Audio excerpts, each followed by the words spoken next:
Hello my loves and welcome back to my YouTube channel. My name is Nina and in today's video I'm going to share 6 helpful tips for perfecting your 60s eye makeup.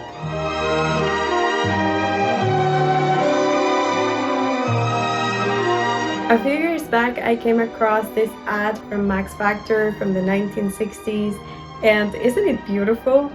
I'm always amazed when I see magazine ads like this because they put so much work into making people buy the product, and they also make it look extremely fun to try. Even if you don't have the products, you could just try this at home and just play around with makeup, and I always find that amusing. So that's exactly what we're going to be doing today. We're going to be recreating 3 makeup looks from this ad, while I share some tips you should know in order to achieve this as closely to the reference as possible.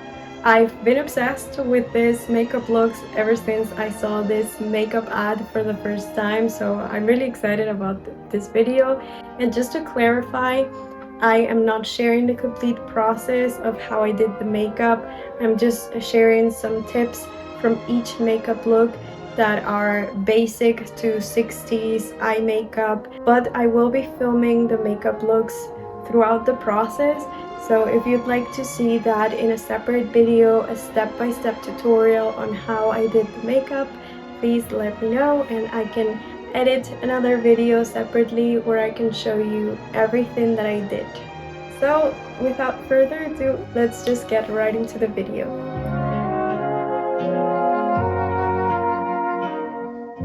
The first makeup look is Moody Talk, and this one features a bunch of different things that were extremely popular in the 60s. We have the dramatic eyeliner and the cut crease, of course. We have a nice variant of the twiggy lashes, and we also have white eyeshadow in the eyelids. Now, one problem I always have with this type of makeup is the white eyeshadow. I don't know if it's the same for you, but finding a white eyeshadow that is very pigmented, that is not shimmery, and that is exactly white is quite a predicament. Back in the 60s, eyeshadows were much creamier and far more pigmented than most powders we use today, which is why the makeup in old ads looks almost painted on, like super smooth and opaque, just like in the picture. So how does one achieve that today? To get white eyeshadow to look like this, you'll need a white eyeliner pencil, a flat brush, and a blow dryer. Grab your eyeliner pencil with one hand and the blow dryer in the other, and make sure the warm heat is hitting directly onto the tip. Wait for about 40 seconds and take your brush. You don't want it melting or dripping, just warm enough to turn creamy. When that's done, you should be able to remove the complete tip. Place it on the back of your hand or in a clean makeup plate. Apply it where needed.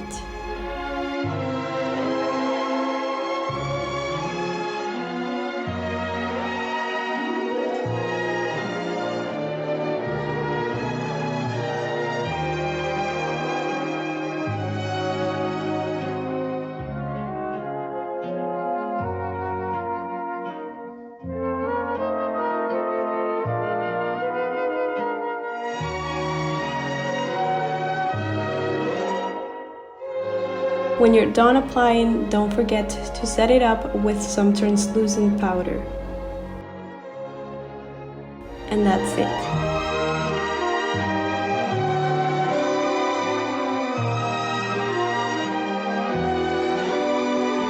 Now we have a very complex eye makeup look to recreate, so it's quite possible we're going to mess up at a given time. What do we do? Back in the 60s, people used Q-tips to clean and shape eye looks. Liquid makeup remover wasn't as common yet, so water and cotton were the quickest way to perfect sharp lines or to erase anything that wasn't looking as good. For this, you need to put water on one side of the Q-tip and keep the other side dry. You go through whatever you want to erase or any line you want to sharpen with the wet side, and then go with the dry side to make sure everything is in place. It will work perfectly.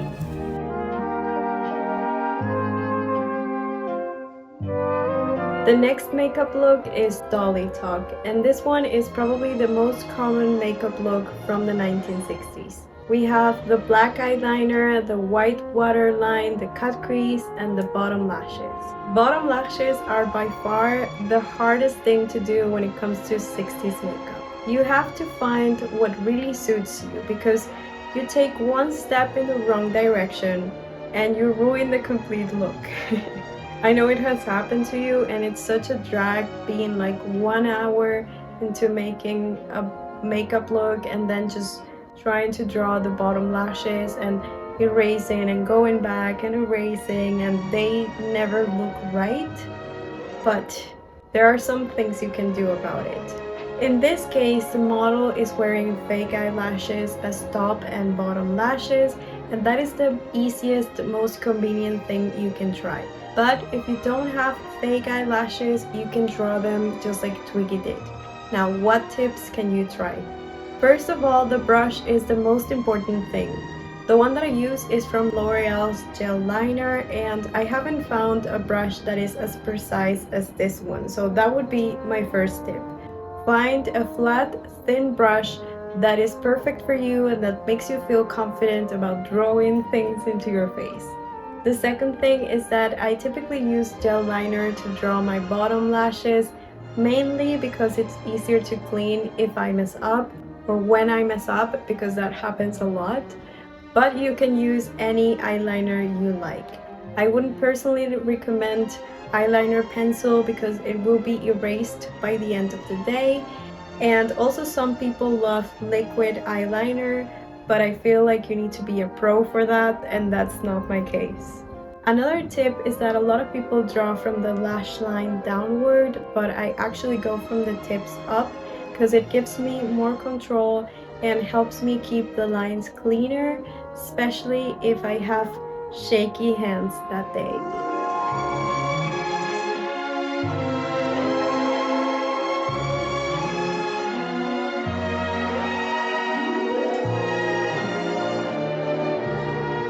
I don't know if this tip is going to help everyone out there, but it came from pure frustration on one day where I had tried so many times to do the bottom eyelashes and it wasn't working, so I did it the other way around, and it has worked for me ever since. It's not just about the product sometimes or the technique, but also about your skin, how it folds, what it's doing, what it's not. So you have to just figure out a technique that works for you, and that involves playing around a lot with your eyes and with your makeup and just checking, what comes up out of frustration sometimes. Another thing I found is that whenever I'm doing my bottom lashes, I always keep my arms super close to my body, and I even hold my arm like this so that the only thing I'm moving is my wrist. You can also place your elbow in on the table and check if that works as well. But there's one thing that the body does when it's trying to be extremely precise, and this movement here is one of those things.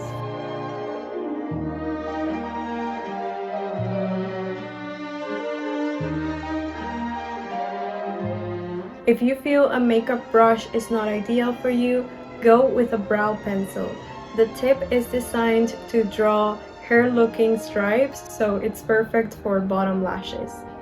Another important thing is to have a mirror close to your eye. It's easier if you're not holding it like I am, but don't trust the mirror on the wall. If you want to be precise, you need to have a mirror as close as possible. With Twiggy lashes, you really have to figure out the best way for you, so don't get discouraged. There are thousands of bottom lashes styles you can try, and I'm sure there's one that will suit you and that will be easy for you to do on a daily basis or every time you have an important event. It takes practice and it takes frustration, but when you find that one thing that really works for you, you're going to be so happy you never stopped trying. So this goes to everyone out there who's not motivated.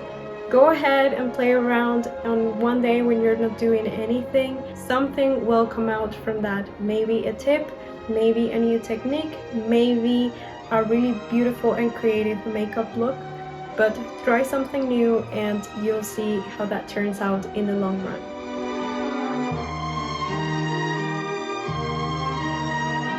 The cut crease can also be problematic, but what's important is to always draw it floating on top of your eye and not where your natural crease is placed.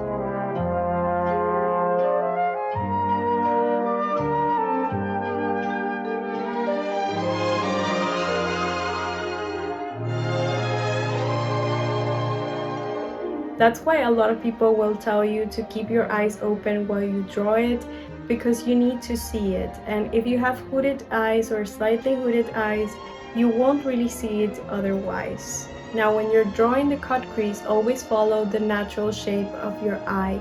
And if it's helpful, guide yourself by drawing some dots. Don't copy someone else's cut crease shape because it might not necessarily suit you. So just try to follow your eye, keep it open and see how your lash line goes and try to copy that, whatever you feel like it's the best placement for it. And when you're happy with the shape, make the cut crease line quite thick, especially if you're wearing fake lashes. You need to create contrast around your eye so that people can see the cut crease from a distance.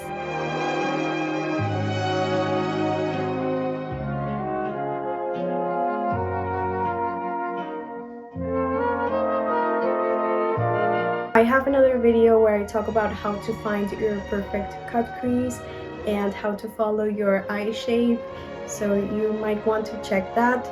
In there you'll understand why I talk about making that cut crease line super thick. But as with the bottom lashes, it's all about practicing and finding what truly suits you and something that you like and that you can do often. So again, don't get discouraged, just play around and you'll find something that is perfect for you.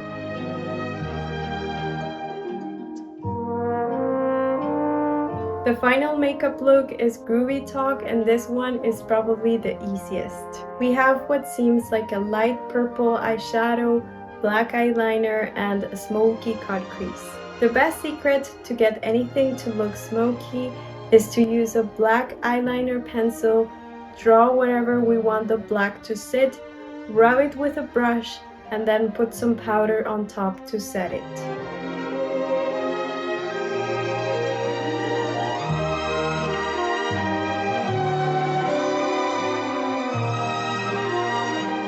Going back to 60s makeup, one reason why creamy eyeshadow isn't as common anymore, aside from trends of course, is that it takes more time. You always need some powder on top to set it, to prevent it from creasing, and to stop it from transferring. So there are definitely more steps, but the results will look amazing.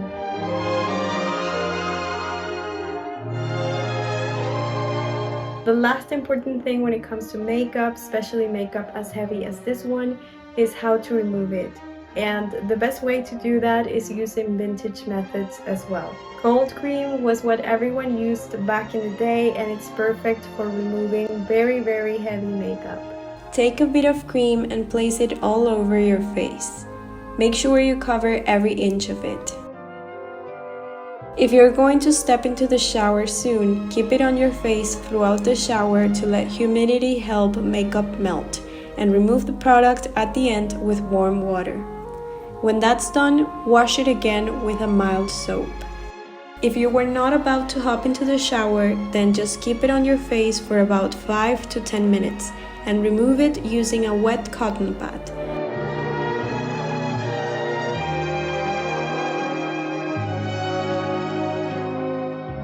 When most of it is gone, wash your face with a mild soap.